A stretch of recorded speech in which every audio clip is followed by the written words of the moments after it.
Hello everyone. आज हम explain करने वाले हैं कोचिन नानक्यो के 15th एपिसोड को। आज का ये एपिसोड बहुत ही ज़्यादा इंटरेस्टिंग होने वाला है क्योंकि आज की स्टोरी में बहुत बड़ा ट्विस्ट आने वाला है। इस सीरीज़ के सभी एपिसोड्स को मैंने ऑलरेडी एक्सप्लेन किया हुआ है। अगर आपने प्रीवियस एपिसोड्स को मिस कर दिया है तो आप मेरे चैनल में जाके देख सकते हैं। तो चलिए बिना किसी देरी के वीडियो स्टार्ट करते हैं।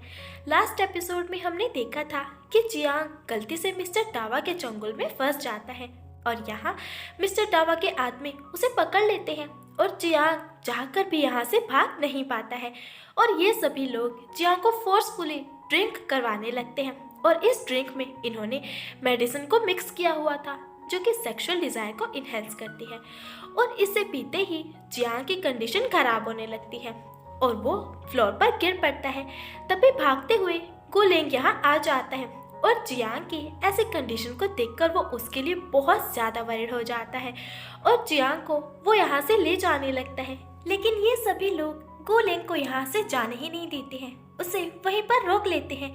गुलेंग चिल्लाते हुए मिस्टर टावा से कहने लगता है कि बताओ तुम्हें कितनी अमाउंट चाहिए, मैं तुम्हें डबल पे करूँगा, बट जियांग को यहाँ से जाने दो। मिस्टर डावा उसे कहने लगते हैं कि अब बात पैसों की नहीं रही है, मुझे तो ऐसा लग रहा है कि ये लड़का तुम्हारे लिए कुछ ज़्यादा ही अहमियत रखता है, तो इसको इतनी आसानी से मैं कैसे जाने दूँ। गुलेंग को उसकी ये सभी बातें सुनकर उस पर बहुत ज़्यादा गुस्सा आ रहा होता है और इसी गुस्से में गुलेंग एक बोतल को उठाता है और मिस्टर डावा को हिट कर देता है और उसे कहने लगता है कि तुम अपना मुंह बंद रखो, मैं तुम्हें अभी भी बोल रहा हूँ कि मुझे यहाँ से जाने दो, मेरे होते हुए तुम जियांग को हर्ट नहीं कर सकते हो। गुलेंग फाइट करना स्टार्ट कर देता है तो मिस्टर डावा गुलेंग के सर पर जोर से हिट करता है और उसे कहने लगता है कि तुम मरना चाहते हो और इससे गुलेंग के सर पर बहुत गहरी चोट आ जाती है और गुलेंग बेहोश होकर फ्लोर पर गिर पड़ता है। जियांग ये सब कुछ देख रहा होता है और रोता रहता है और गुलेंग को वो बार बार पुकारता रहता है, लेकिन इस वक्त उसकी कंडीशन बहुत ज़्यादा खराब होती है तो इस वजह से वो कुछ भी नहीं कर पा रहा था। तभी मिस्टर डावा के आदमी जियांग को अपने साथ ले जाते हैं और उसकी इस कंडीशन का वो लोग फ़ायदा उठाते हैं। कुछ टाइम के बाद जियांग रोते हुए गुलेंग के पास वापस लौट आता है और उसे कहने लगता है कि चलो यहाँ से, मैं आपको घर लेकर जाता हूँ। ये सब कहकर जियांग गुलेंग को अपने साथ ले जाना तो चाहता है बट उसकी कंडीशन बहुत ज़्यादा खराब होती है और इसीलिए वो खुद भी बेहोश हो जाता है और इन दोनों को हुइजू वहाँ से बाहर निकालता है और मिस्टर डावा की इस हरकत पर वो अपने आदमियों को कहने लगता है कि उसने गु फैमिली के मेंबर को टच करने की हिम्मत की है, उसे गायब कर दो, उसका नाम भी अब किसी को याद नहीं आना चाहिए। दूसरी तरफ जियांग को होश आ जाता है लेकिन वो इन सब से बहुत ज़्यादा घबराया हुआ होता है। विनहाई उसके पास ही बैठा हुआ होता है। विनहाई ये देखकर उसे कहने लगता है कि तुम्हें होश आ गया है, तुम ठीक हो ना। जियांग उसे कहता है कि मुझसे दूर रहो, मुझे टच मत करो, क्योंकि वो बहुत ज़्यादा डरा हुआ था। तभी जियांग गुलेंग के बारे में पूछने लगता है।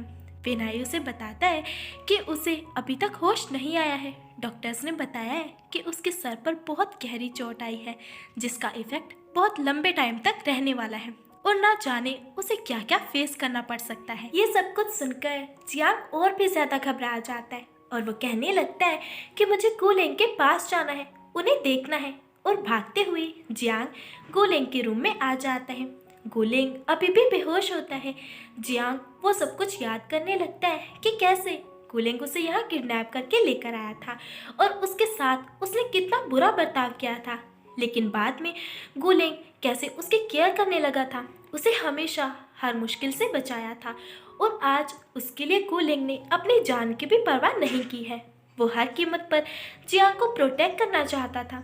ये सब याद करके जियांग बहुत ज़्यादा इमोशनल हो जाता है और गुलेंग के हाथ को थामकर वो उसे कहने लगता है कि गुलेंग आपको होश में आना होगा, मेरे लिए एक आप ही तो है मेरे पास, आपके बिना मेरे पास कोई भी नहीं है, मैं पूरी तरह से अकेला हूँ। बचपन से आज तक कभी भी किसी ने मेरी इतनी ज़्यादा केयर नहीं की है, कोई नहीं है जो मेरे लिए अपनी जान को दांव पर लगा दे, ओनली आप ही हैं जो मुझे प्रोटेक्ट करना चाहते हैं। चाहे कुछ भी हो जाए आपको होश में आना ही होगा, मैं आपके लिए कुछ भी करूँगा। जियांग रोते हुए उसे कहने लगता है कि प्लीज़ मुझे अकेला मत छोड़िए, मैं आपसे रिक्वेस्ट करता हूँ, मेरे पास लौट आइए। ये सभी बातें कहते हुए जियांग रोता रहता है। इसके बाद जियांग विनहाई के साथ होता है और उसे कह रहा होता है कि तुम जानते हो कि मेरी लाइफ में पेन के अलावा और कुछ भी नहीं है। मेरे डैड के डेबिट्स एक गड्ढे के जैसे हैं जिससे मैं चाहकर भी बाहर नहीं आ पा रहा हूँ। मैंने स्कूल ड्रॉप कर दिया ताकि मैं जॉब कर पाऊँ। मैंने बहुत सी पार्ट टाइम जॉब्स भी की, बट चाहे मैंने कितना भी कुछ क्यों ना किया हो, वो हमेशा कम ही था।